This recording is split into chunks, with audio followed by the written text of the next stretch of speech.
So, ito yung sinuot natin sa Japan noong February in the size 2X. As you can see, ito yung luwag niya sa akin. Binili ko kasi to January, a few weeks before the trip. And hindi ko na-anticipate na by February, maluwag na siya sa akin. Noong September, suot ko to in the size 4X. I ordered it already in a 1X. May jacket to, pero yung mga jacket nasa labada pa kasi palagi kong sinusuot. Ito na yung 1X. Sukat na natin. Ito yung suot natin kanina na maroon is in the size 2X. Shein to. Yeah, it still has some allowance on it. So kahit mabusog ako, kaya natin siya. Then check natin kung masasara ko yung jacket. Ayan. And as you can see, malaki pa rin yung puson ko.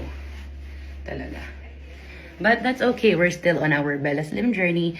And tuloy-tuloy tayo even with our high protein diet. High protein and high fiber actually. Tapos, kung napapansin nyo, napapadalas yung upload ko ng mga hiking. And medyo konting-konting mga dumbbells or kettlebells, I'm using them.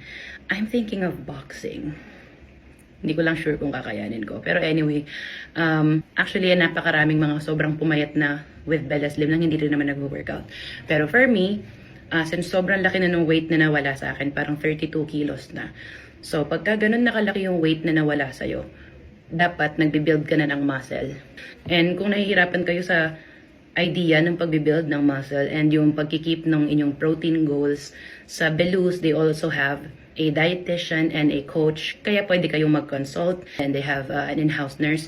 So, you're sure that they know what they're doing and naaalagaan talaga nila kayo. Meron din silang partner na lab para kung gusto nyong magpa-blood test and pa-blood cam yung inyong sugar, cholesterol, or anything before starting your Belus journey. You can also do that.